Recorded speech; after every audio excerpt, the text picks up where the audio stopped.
sou pericota. Em 1º de setembro eu faço 77 anos. Eu nasci em 1939. Eu sou modelo 39. Eu sou carioca de Vila Isabel. Depois é que eu vim morar no Flamengo, já na década de 50. Isso é coisa da minha mãe, né? Queria que a gente viesse para a Zona Sul, por causa de praia e tal. Ficávamos até em hotel. Teve uma época que eu fiquei no Hotel Paissandu, ali na rua Paissandu. Depois, então, nós começamos a morar aqui, no Flamengo. Eu sempre quis ser jornalista. Por exemplo, eu entrei para o colégio Pedro II, me tiraram, aliás, do centro, me trouxeram para Humaitá. Humaitá era uma unidade nova que eles estavam criando, porque a turma do centro só tinha moças. Era uma zoeira danada entrar em sala de aula e trazer carro da água em mim. Você não tem ideia, né? Porque o único homem, elas se divertiam, né? E aí vim para uma turma mista. Eu já fazia um jornalzinho no Pedro II. Eu comecei bem cedo. Aliás, a primeira vez que eu entrei numa redação de jornal foi na Gazeta de Notícias, na época que eu estava no Pedro II, na Marechal Floriano. E meu pai queria que eu fosse advogado, ele sonhava que um dia eu fosse ministro do Supremo. Era a vontade dele como advogado, bom advogado, foi advogado a vida dele toda, né? Durante mais de 50 anos o papai advogou. E eu fiz a vontade dele, me formei em Direito, né? Eu tenho a minha identidade da FENAGE como jornalista, né? Jornalista antigo e tal. Eu sou o número 900 e qualquer coisa do Sindicato de Jornalistas do Rio de Janeiro, filiado, sindicalizado desde a década de 60, assim como também entrei para a ABI. Acho até que eu entrei para a ABI antes de ser sindicalizado. Porque a sindicalização foi um movimento que os jornalistas fizeram na época para poder defender a ABI e outras instituições de classe dos jornalistas em função da ditadura, né, do regime militar, que é de 64. Mas essa carteira é a minha carteira de identidade. Eu me formei com 22, né, como advogado. Aí tratei logo de cuidar da minha carteira de identidade, né, e me valeu muito. Eu, uma vez nos Estados Unidos, naquele negócio, aquele sufoco de medo de levar em avião para não sei para onde, não sei o que, eu entrei correndo quando estava atrasado, o cara me abotoou, entendeu? E me segurou mesmo e eu já estava me sentindo um terrorista, né? Um sequestrador de avião. Ele pediu a identidade, eu puxei a carteira de advogado, a carteira é a mesma, né? É vermelhinha no mundo inteiro, né? O cara mudou completamente, pois não, doutor, desculpe, não sei o que e tal. Mas esse episódio curioso que me aconteceu, né, foi em 82, já na época da a volta das eleições diretas para governador, o caso para Consult, que é a Rádio Jornal do Brasil, inclusive através da minha voz, dos boletins que eu fazia e tal, né? A gente denunciou uma fraude eleitoral, né? Uma tentativa de fraude, parou tudo, o TRE reabriu tudo, e havia uma empresa chamada Proconsult, que era quem contabilizava os votos e tal, para depois mandar para o computador. Aí é que nasceu o perigo. O interessante é que logo depois, né, eu sou intimado pela Polícia Federal, porque, segundo a Polícia Federal, e eu fui depor lá na Praça Mauá, no mesmo lugar onde estão levando aí um bocado de gente em cana, e cheguei lá, o delegado, né, passou a tentar me incriminar, dizendo que eu tinha feito uma tentativa de subornar a Proconsult para a Rádio Jornal do Brasil ter antes as informações que nós tivemos antes por outra razão, que a gente montou um esquema lá junto às sessões, etc, uma cobertura para a rádio tem que ser dinâmica, né?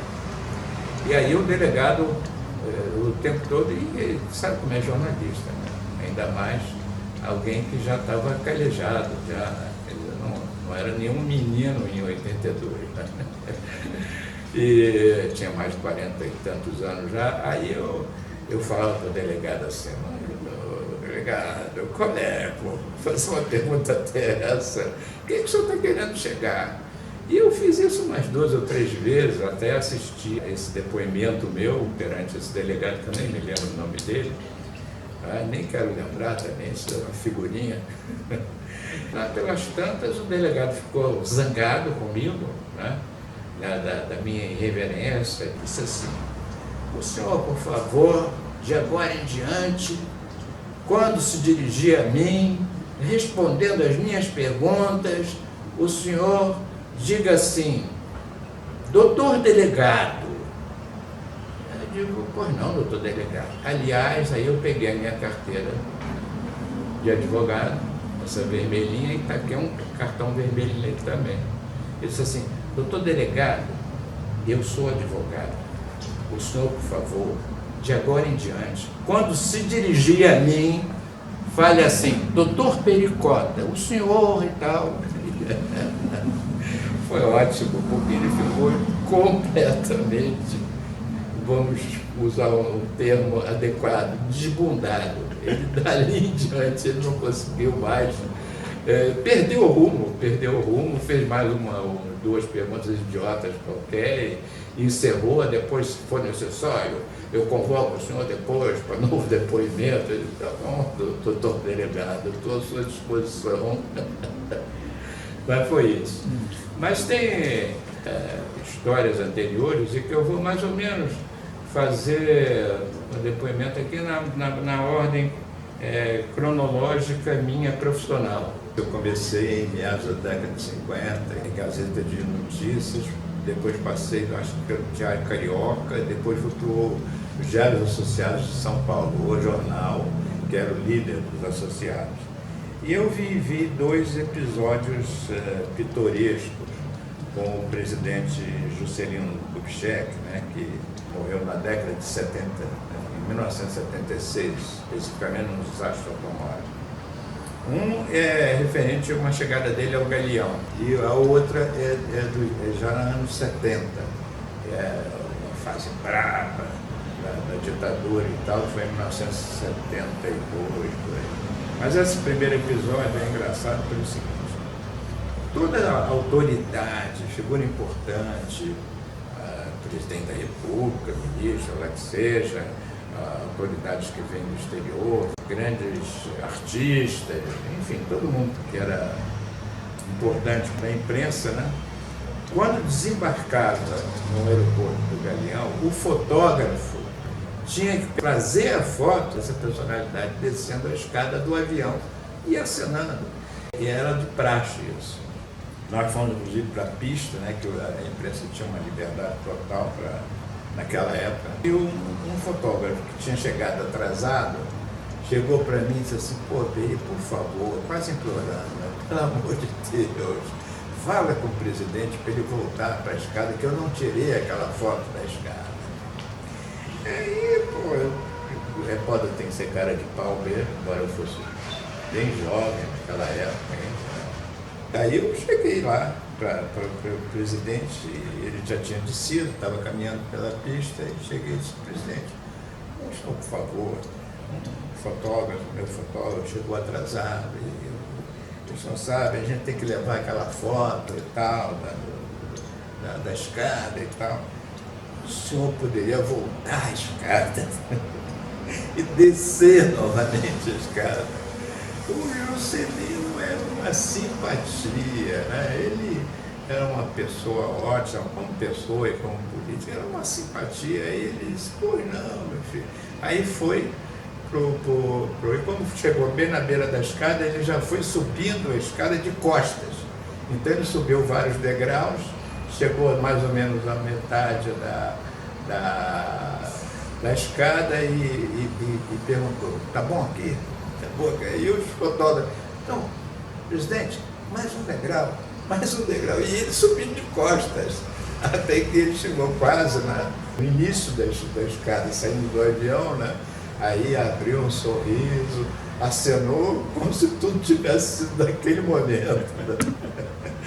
E a outra história que eu tenho dele, né, foi já uma conversa longa que eu tive com o Juscelino, vários dias, para fazer uma matéria enorme para Manchete. E, aliás, quem releu a matéria foi o Coni. Quem tinha marcado, pessoalmente tinha marcado que fazia Cooper com ele, com o Juscelino na Avenida Atlântica, foi o próprio Adolfo Bloch. Eu fiz várias perguntas a ele, algumas eu, lógico, nem registrei. E ele me fez uma revelação. Naquela época, os políticos faziam campanha na rua, eram levados, né, nos ombros, e iam para cima de um caminhão, né, e faziam um discurso. Né, ele disse assim: olha, eu nunca deixei que me levassem nos ombros. O cara segura, né, bota a tua perna no ombro de um, tem outro cara segurando, aí o outro bota a outra perna, né, uma perna de esquerda de um lado, a perna direita do outro. E sabe por quê? Porque tem sempre um engraçadinho pior, enfia o dedão. Então, era essa figura, essa coisa eu não podia contar, né? Mas foi uma coisa muito engraçada, não é? Foi de um candidato à presidência da República. Isso é nessa época que eu estava lá na Rádio Jornal do Brasil. Eu fui designado para ir a Brasília para fazer uma gravação durante 1 hora, encontro com a imprensa, um programa que ficou famoso na Rádio Jornal do Brasil por minha causa. Eu e o Ricardo Bueno, grande jornalista, grande profissional, grande amigo. Foi imortalizado na Rádio Jornal do Brasil pelo Iliaquinha, a grande figura de apresentador, de primeiro âncora de televisão, né, falando como falava na Rádio Jornal do Brasil, né, sem afetação nenhuma, né, tinha uma bela voz, mas falava normalmente, né, não impostava a voz.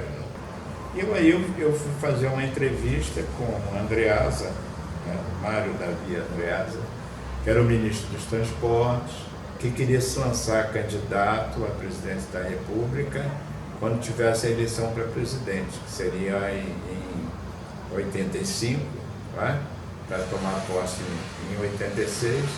No final, resolveram lançar o Maluf, o partido oficial, que foi eleição indireta, não é?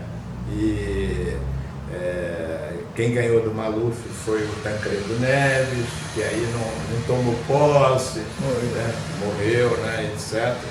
Eu, quando cheguei na casa do ministro, o Mário Davi Andreasa estava uma fera com um jornal brasileiro, com um jornal na mão, cantava assim, dizia assim: olha essa manchete do Jornal do Brasil. Não tinha nada com a manchete do Jornal do Brasil, estava lá para a Rádio Jornal do Brasil. Como é que o Jornal do Brasil faz uma manchete dessa? Eu disse: um deputado nordestino, usando uma terminologia regional, né, disse que ia acabar com a candidatura do Andreasa, dizendo assim: eu vou desatarrachar o umbigo dele.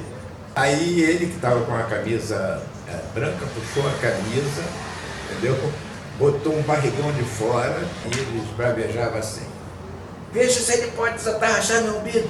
Ele não vai desatarrachar nada, nada. Ele gritava, né? É verdade, eu pude ver.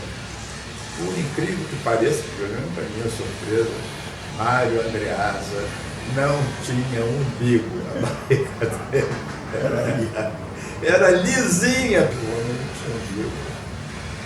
Essas intimidades, às vezes acaba tendo, como eu contei para o Juscelino, no caso do Andreasa, mesmo sem querer, né? Você também é surpreendido. Foi o que aconteceu, por exemplo, com Adhemar de Barros. Adhemar de Barros, como político, foi governador de São Paulo por 2 vezes, também queria ser candidato a presidente da República, porque ele tinha apoiado o movimento militar, lá na época do governador de São Paulo, aqui o governador era o Carlos Lacerda, e todos dois, aliás, tentaram ser candidatos, né? Também um deputado de Minas, né, de Magalhães Pinto, também, todos eles esperavam que em 65 eles pudessem ser candidatos. Eu trabalhava na época na sucursal do Rio, do Jornal Estado de São Paulo, levado para lá pelo Luiz Garcia, com quem eu tinha trabalhado na tribuna da imprensa. Eu trabalhei com meus chefes na tribuna, foram Luiz Garcia e Zuenir Ventura. Você vê como eu fui bem servido em matéria de chefia e conhecimento de jornalismo que eu adquiri. E o Estado de São Paulo, como todos os jornais da época, tinham listas de pessoas não gratas. Tratavam mal as pessoas. O Adhemar de Barros, por exemplo, nunca era colocado o nome dele.